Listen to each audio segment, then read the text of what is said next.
Selamat pagi Bapak Ibu dan saudara yang kasih Tuhan. Mari akhir pekan kita mulai dengan membaca serta merenungkan firman Tuhan. Hari ini kita membaca Keluaran pasal 37. Bezaleel membuat tabut itu dari kayu akasia, 2,5 hasta panjangnya, 1,5 hasta lebarnya, dan 1,5 hasta tingginya. Tabut itu dilapisinya dengan emas murni dari dalam dan dari luar, dan bingkai emas dibuat sekelilingnya. 4 gelang dari emas tuangan dibuat untuk tabut itu pada keempat kakinya. 2 gelang pada sisi yang satu dan 2 gelang pada sisi lainnya. Ia membuat kayu pengusung dari kayu akasia dan melapisinya dengan emas. Kayu pengusung itu dimasukkan ke dalam gelang pada sisi tabut itu supaya tabut dapat diangkut.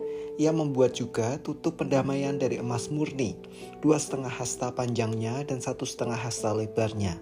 Ia membuat 2 kerup dari emas tempaan dibuatnya kedua ujung tutup pendamaian itu.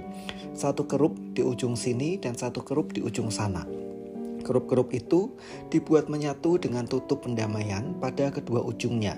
Kedua sayap kerup itu mengembang ke atas menudungi tutup pendamaian dan mukanya berhadapan.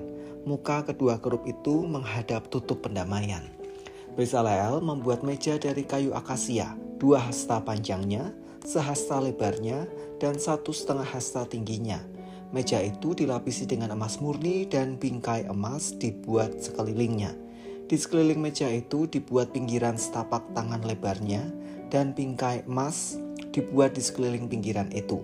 4 gelang dari emas tuangan dibuat untuk meja itu, dan gelang-gelang itu dipasang di keempat sudutnya, pada keempat kakinya.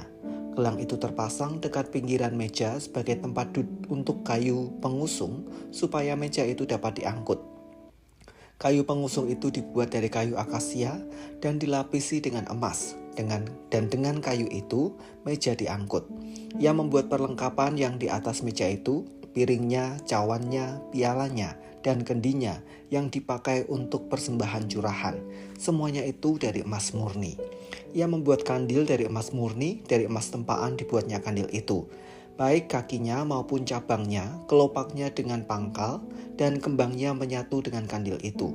6 cabang keluar dari sisinya, 3 cabang kandil itu dari sisi yang satu dan 3 cabang dari sisi yang lain.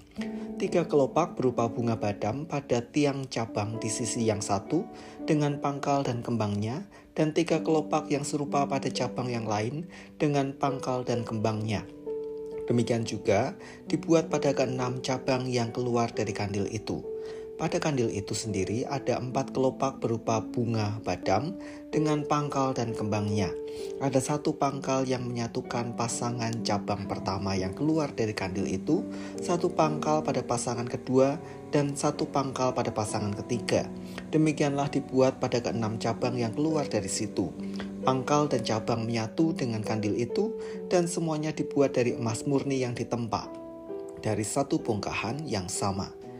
Pada kandil itu dibuatnya 7 lampu dengan sepit dan alat penadahnya dari emas murni. Kandil itu dengan segala perlengkapannya dibuat dari 1 talenta emas murni.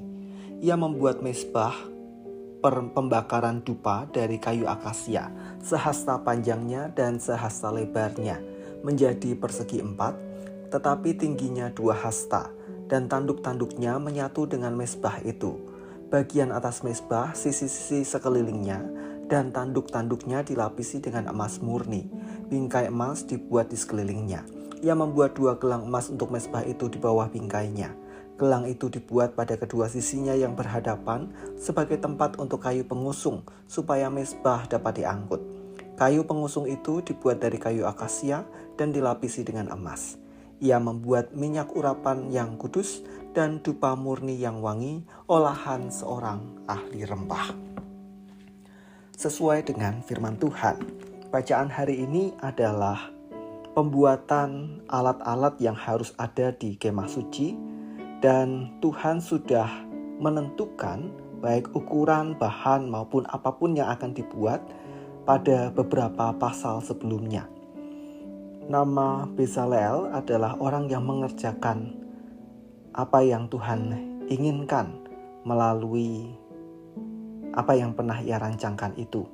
Dan Bezaleel meskipun adalah seorang yang memiliki keterampilan khusus dalam bidangnya, dia tetap taat untuk mengerjakan seperti apa yang Tuhan rancangkan.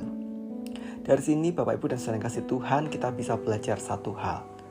Sepandai apapun kita, seterampil apapun kita, secakap apapun kita, ternyata yang terlebih penting adalah bagaimana kita mengerjakan apa yang Tuhan kehendaki. Jangan sampai kita merasa lebih daripada Tuhan, sehingga kita melakukan segala sesuatu tidak seperti yang Tuhan inginkan.